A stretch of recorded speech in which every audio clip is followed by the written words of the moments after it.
नमस्कार, मी विलास बडे. News 18 लोकमतच्या Solis एनमार प्रस्तुत कृषी दरबार या विशेष कार्यक्रमात आपल्या सगळ्यांचं स्वागत. मंडळी, भारत हा कृषी प्रधान देश आणि या कृषी प्रधान देशामध्ये आता एक नवी क्रांती होतीये.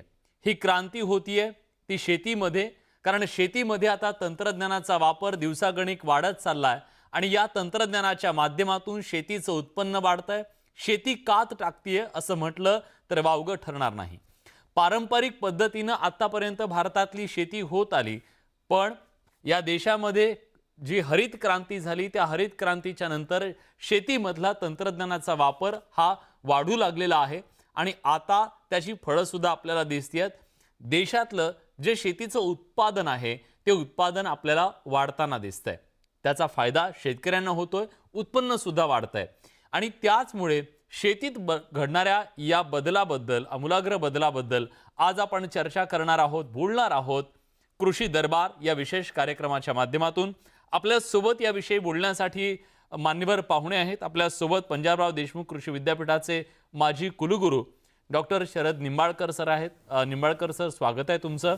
नमस्कार. आपल्या सोबत कृषी विज्ञान केंद्र बारामतीचे कृषी तज्ञ विवेक भोईटे सुद्धा जोडले गेलेले आहेत. विवेकजी, तुमचं सुद्धा स्वागत. सुरुवातीला मी जातोय निंबाळकर सरांकडे. निंबाळकर सर, आज जर आपण ही सगळी देशातली परिस्थिती बघितली तर देशाच्या शेतीच्या उत्पन्न वाढीसाठी असेल, उत्पादन वाढीसाठी असेल, तंत्रज्ञान किती महत्त्वाचं आहे आणि आजची देशातली अवस्था नेमकी काय आहे?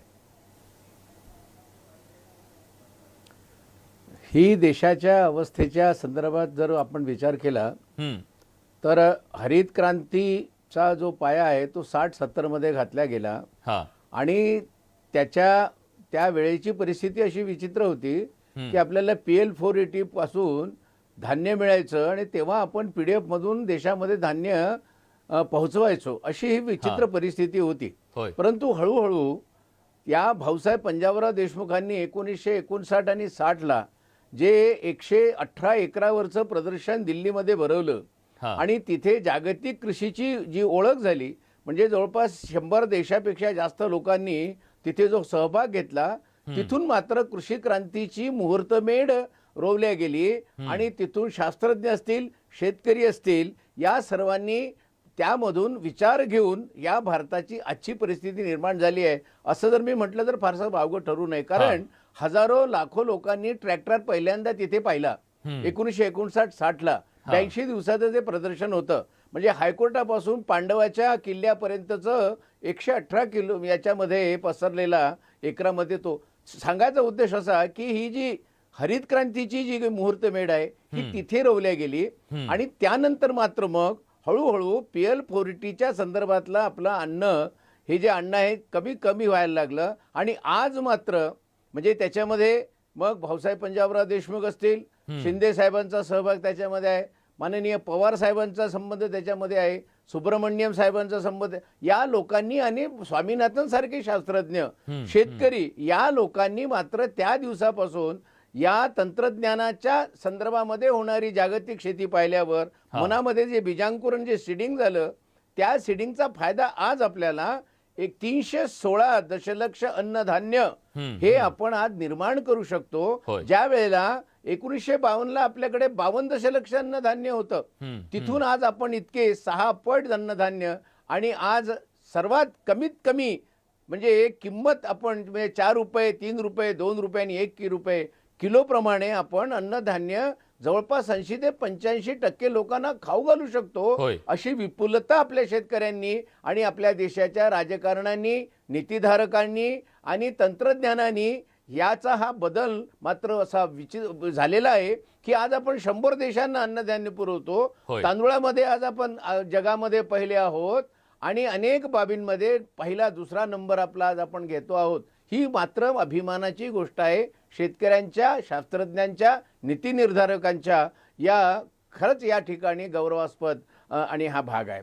विशेषतः तंत्रज्ञानामुळे म्हणजे उत्तम बियाणं, खत, त्याच्यानंतर कीटकनाशक, त्याच्यानंतर यंत्रांचा वापर, ट्रॅक्टरचा वापर, पाण्याच्या सिंचनाच्या संदर्भातला ठिबक सिंचनाचा भाग, या सर्व गोष्टींनी आणि अनेक प्रकारचे हे जे नवीन विकसित तंत्रज्ञान, नवीन विकसित जागेच्या, हवामानाच्या, जमिनीच्या प्रकाराच्या या संदर्भामध्ये नवीन शेतीच्या संदर्भातली पद्धती आपण निर्माण केली, त्याचा फायदा हा झालेला आहे.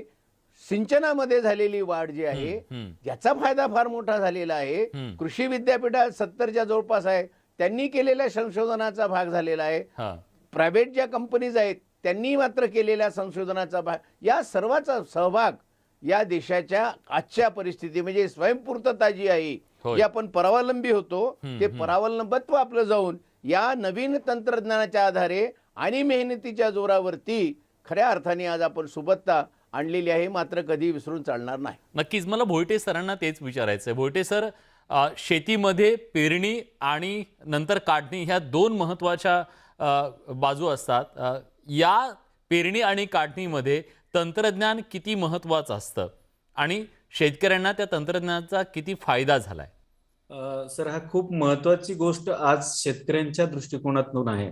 आताच आदरणीय डॉक्टर निंबाळकर सरांनी सांगितलं की हरित क्रांतीनंतर उत्पादकता वाढ मिळाली, परंतु जे काही बदल शेतीमध्ये आज आपण बघतो आणि ते शेतकऱ्यांना त्या बदलांना सामोरं जाताना पहिली गोष्ट अशी आहे की पेरणीपासून काढणीपर्यंत जो काही बदल शेतीमध्ये होत आलेला आहे की 60च्या दशकानंतर आत्ताचं जे 20वं जे शतक आहे त्याच्यामध्ये आपण असं बघतो की मनुष्यबळ मुबलक होतं. त्याच्यामध्ये शेतकऱ्याने ह्या गोष्टी करण्यासाठी अडचण नव्हती. आज आपण बघतो की मनुष्यबळाचा वापर आणि त्याची कार्यक्षमता आणि उपलब्धता ह्या तिन्ही गोष्टींच्यासाठी खूप मोठा अवघड परिस्थिती काही पिकांच्या मध्ये झालेली. आपण असं बघा की पूर्वी भाजीपाला वर्गीय पिकांच्या मध्ये, फळबागांच्या मध्ये, किंबहुना ऊसासारख्या पिकामध्ये कधीतरी म्हणजे औषध फवारणी सारखी गोष्ट कधी नव्हती, परंतु काही नवीन सुद्धा रोग याच्यामध्ये आलेले, जसं आपण बघितलं की लोकरी मावा. मग शेतकऱ्यांना या संदर्भामध्ये फवारणी करावी लागली की जिथं खूप अडचणीच्या गोष्टी झाल्या. अगदीच सोपं उदाहरण घ्यायचं झालं तर ज्वारीसारखं पीक आज जर आपण त्याचं अर्थशास्त्र बघितलं तर पेरणीपासून काढणीपर्यंतचा जर लेखाजोखा मांडला आणि उत्पादकता आणि त्याची विक्री बघितली तर ह्या सगळ्या गोष्टी मनुष्यबळावर करायच्या झाल्या केवळ तर त्या न परवडणार आहेत. आणि म्हणून या सगळ्या गोष्टी ज्यावेळेस आम्ही कृषी विज्ञान केंद्राच्या मार्फत शेतकऱ्यांशी संवाद साधतो किंवा बरोबर काम करतो त्यावेळेस हीच गोष्ट प्रकर्षाने जाणवते की याच्यामध्ये कुठेतरी यांत्रिकीकरणाचा सहभाग झाला पाहिजे, त्याचा उपयोग करून घेतला पाहिजे. आणि याचे जे काही निष्कर्ष आम्ही अनुभवले दोन प्रकल्पामधून, जसं की आपण एक बघितलं की विषरहित द्राक्ष उत्पादन आणि त्याची निर्यात, या प्रकल्पामध्ये आम्ही 5 तालुक्यातील 200 शेतकऱ्यांना बरोबर घेऊन द्राक्षामध्ये यांत्रिकीकरणाचा वापर कसा करता येईल आणि खर्च कसा कमी करता येईल या संदर्भात एक खूप छान 2014 साली कृषी विभाग, महाराष्ट्र शासन आणि द्राक्ष संशोधन केंद्र पुणे यांच्या आणि महाराष्ट्र राज्य द्राक्ष बागायतदार संघ यांच्या बरोबर एक प्रोग्राम केला. आणि त्याच्यामध्ये आपण परदेशातून आयात केलेली, भारतातून काही तयार केलेली एक इलेक्ट्रोस्टॅटिक स्प्रेअर नावाची काही यंत्र आपण त्याच्यामध्ये शेतकऱ्यांच्या हातात दिली. आजच्या या शतकामध्ये, आजच्या या शेतीसाठी यांत्रिकीकरण, मग ते छोटे यंत्र असतील, मोठी यंत्र असतील, खूप काळाची गरज आहे. शेतकऱ्यांचा शेतीतला खर्च कमी करण्याच्या दृष्टिकोनातून निश्चितच खूप महत्त्वाचा मुद्दा तुम्ही मांडलेला आहे सर. याच तंत्रज्ञानाच्या संदर्भात जेव्हा आपण बोलतो तेव्हा ट्रॅक्टर हा एक मोठा घटक आहे यांत्रिकरणाच्या सगळ्या प्रक्रियेतला. या ट्रॅक्टरमुळे वेळ, श्रम आणि पैसा हे सगळं वाचलं आणि अगदी आता छोटे ट्रॅक्टर आल्यामुळे छोट्या शेतकऱ्यांना सुद्धा यांत्रिकीकरण करणं सुलभ झालं. हा ट्रॅक्टर किती महत्त्वाचा घटक ठरलेला आहे शेतीचं रुपडं पालटण्यात? अगदी खूप छान प्रश्न असा आहे. पूर्वी आपण ह्या सगळ्या गोष्टी ज्यावेळेस ट्रॅक्टरचं शेतीमध्ये ज्याला आपण म्हणतो सुरुवात नव्हती, त्यापूर्वी आपण बैलानं शेती करायचो आणि बैल, त्याच्यावरचं सांभाळण्याचा खर्च, हे सगळं हळूहळू बदलत गेलं. ट्रॅक्टर, मग ते लहान ट्रॅक्टर असतील, मोठे ट्रॅक्टर असतील, यांचा ज्यावेळेस सुरुवात झाली त्यावेळेस शेतकऱ्यांना एक मित्र म्हणा, एक जोडीदार शेती करण्यासाठी मिळाला असं वावगं ठरणार नाही. आपण सांगू शकतो की ज्यावेळेस अगदी नांगरटीपासून ती जमीन मशागतीच्या सगळ्या ज्या गोष्टी आहेत त्या करण्यापासून जमीन ची ढेकळं लहान करण्यापासून, सारे पाडण्यापासून ते अगदी पीक बाजारपेठेत पाठवण्यापर्यंतच्या सगळ्या गोष्टी या लहान मोठ्या ट्रॅक्टरच्या माध्यमातून आज शेतकऱ्यांना करता आल्या. आज आपण ऊसाची शेतीचा जरा विचार केला तरी आपल्या लक्षात असं येईल की हजारो एकर, लाखो एकर जमीन आज ऊसाच्या पिकाखाली असताना जर या पद्धतीची ट्रॅक्टर सारखी यंत्रणा जर आपल्याला उपलब्धता नसती तर आपण कमी वेळामध्ये हे सगळ्या गोष्टी करू शकलो नसतो. आणि त्यामुळं आज आंतरपीक पद्धतीमध्ये सुद्धा आपण बघू शकतो. आंतरपीक पद्धती घेत असताना मशागती असतील, पेरणी असतील, त्या सुद्धा सहजासहजी आपण या गोष्टी करू शकतोय. एवढंच काय, आज ट्रॅक्टरला जी जोडण्यात येणारी अवजार आहेत त्याच्यामध्ये सुद्धा खूप मोठा संशोधनाने बदल झालेला आहे. जसं आपण बघतो की केवळ बी न पेरता त्याच्यासोबत जी काही मूलभूत मात्रा या पिकाला लागणारी आहे ती सुद्धा आपण त्याच वेळेस त्या बियाच्या खाली ही पेरून देऊ शकतो.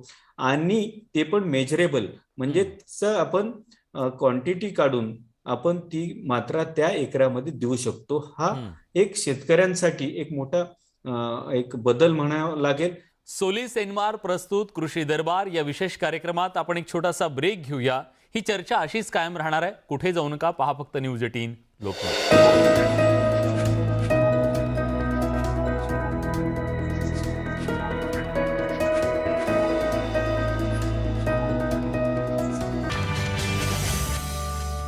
ब्रेक नंतर तुमचं पुन्हा एकदा स्वागत. तुम्ही पाहताय न्यूज 18 लोकमतवर सोलिस एन्मार प्रस्तुत कृषी दरबार. डॉक्टर निंबाळकर सरांना विचारायचं आहे की शेतीचं सध्याचं क्षेत्र जर बघितलं तर ते दिवसेंदिवस घटत चाललेलं आहे. एका शेतकऱ्याकडे 50, 60, 100 एकर अशी जमीन असायची आणि मग तिथं यांत्रिकीकरण करणं हे सोपं जायचं. पण आज अल्पभूधारक शेतकऱ्यांची संख्या वाढलेली आहे. मग अशा अल्पभूधारक शेतकऱ्यांना हे तंत्रज्ञान आपल्या शेतीमध्ये वापरणं हे तितकंसं परवडणारं नसतं किंवा त्यांची कॅपॅसिटी नसते असं आपल्याला दिसतं. अशा वेळी काय व्हायला हवं की या अल्पभूधारक शेतीमध्ये सुद्धा तंत्रज्ञान मोठ्या प्रमाणात वापरता येईल? बरोबर आहे. अगदी छोट्या क्षेत्रामध्ये सुद्धा तंत्रज्ञान म्हणजे काही खूप मोठं तंत्रज्ञान, म्हणजे असं खूप किमती तंत्रज्ञान, खूप यांत्रिकी तंत्रज्ञान म्हणजे काही अद्ययावत तंत्रज्ञान नाही आहे ना. म्हणजे छोट्या कास्तकारांच्या संदर्भात सुद्धा मोठमोठी जी काही यंत्र आहेत ती वापरायची गरज नाही. त्याच्यावरती अशी छोटी मोठी यंत्र निर्माण झालेली आहेत. त्याच्यानंतर जसं आता आपण ठिबक सिंचनाचं तंत्रज्ञान आहे ते जर आपण वापरलं तर आपल्या जे काही 2 एकर असेल, 3 एकर शेती असेल आणि जर आपल्याकडे पाण्याची क्षमता यांनी जर अर्धा एकर आणि 1 एकरला द्यायची असेल तर ठिबक सिंचनाचा वापर केला तर आपले 3 एकर सिंचनाखाली क्षेत्र हे तंत्रज्ञान आहे ना.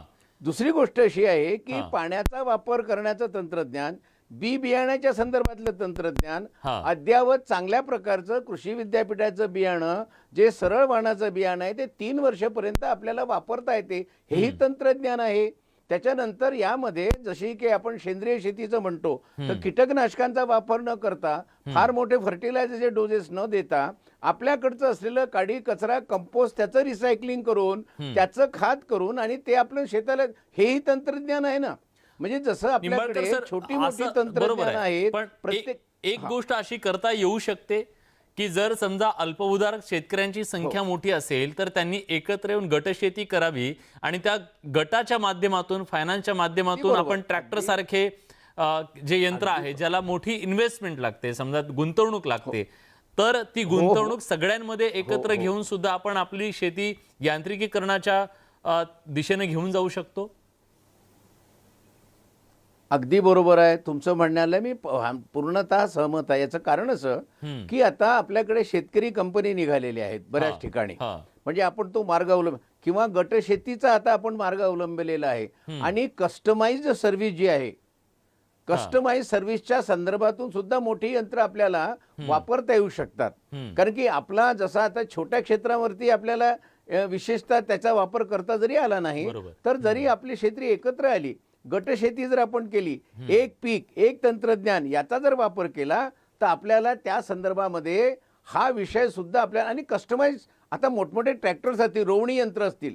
आता कसं आहे, लेबरचा प्रॉब्लेम येतो, अनेक ठिकाणी आपल्याला रोवणीच्या वेळेला माणसं मिळत नाही, तर त्यावेळेला छोटी छोटी आता ट्रॅक्टरवरती विकसित पेरणी यंत्र निघालेली आहेत किंवा सीडलिंग धानाची रोवणी करण्यासाठी आपण रोपं सुद्धा त्याच्यामध्ये टाकू शकतो आणि करू शकतो. अशा प्रकारचं आहे.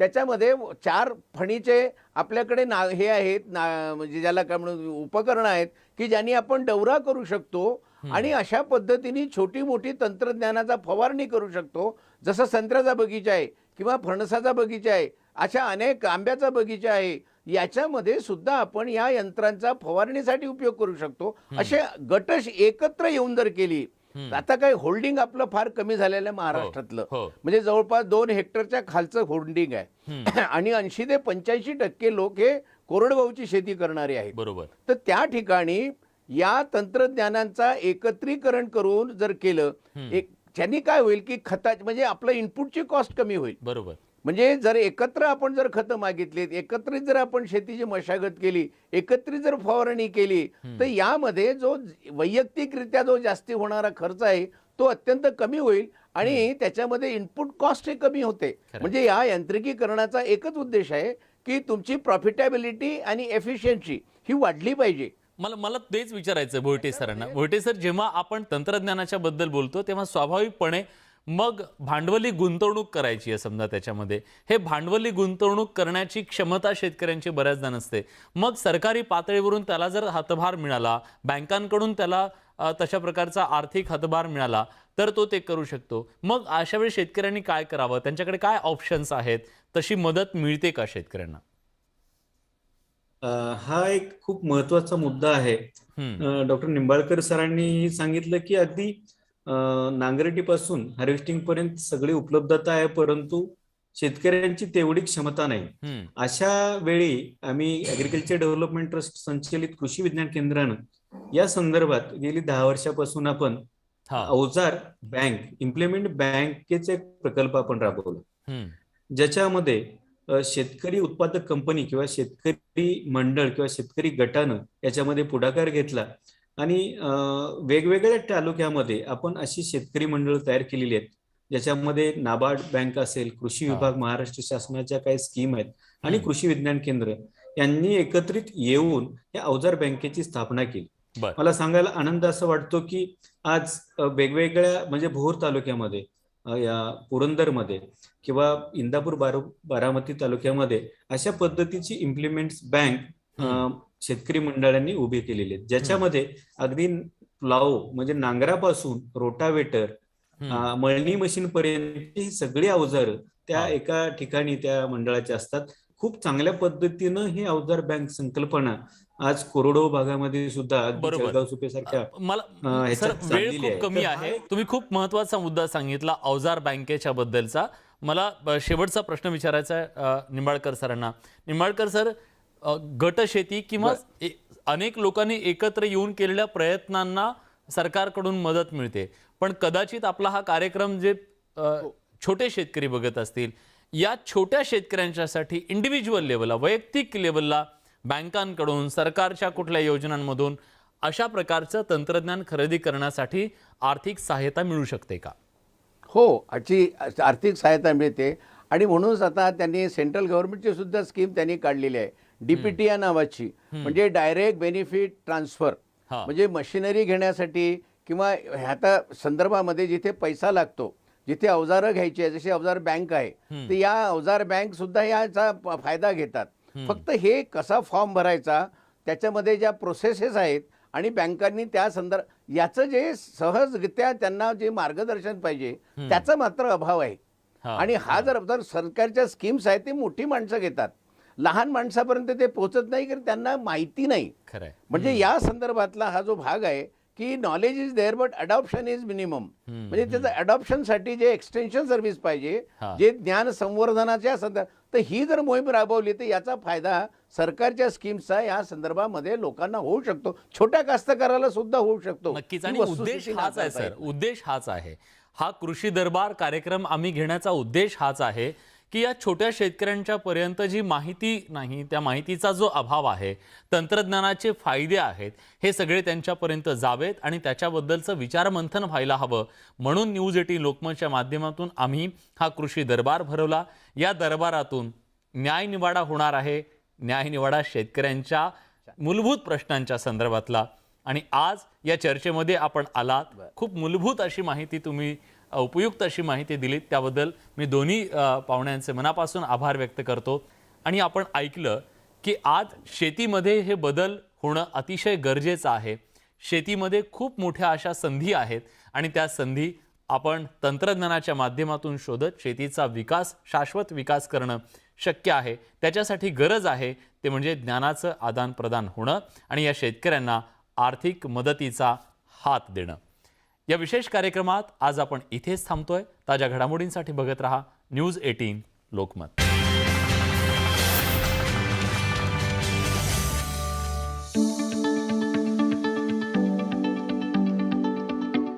ये 50 HP का ट्रैक्टर है, लेकिन 60 HP का काम करता है ये.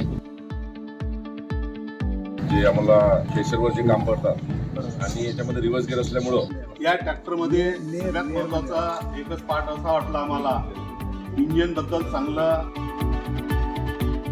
हाय स्पीड गिअरबॉक्स आहे, डबल टॉप गिअर दिला आहे, स्पीड चांगली आहे आणि ॲव्हरेजच्या बाबतीत असं चांगलं सांगितलंय. मार्गदर्शन या ठिकाणी मिळालं आणि इंजिन मध्ये आम्ही जे माहिती काढली. परत असं का याच्यामध्ये 15 गिअरचा अटॅक, वारंवार कचरा साफ करण्याची आमच्या प्रेशरमध्ये पाळी येत नाही, ही एक चांगली खूबी आहे.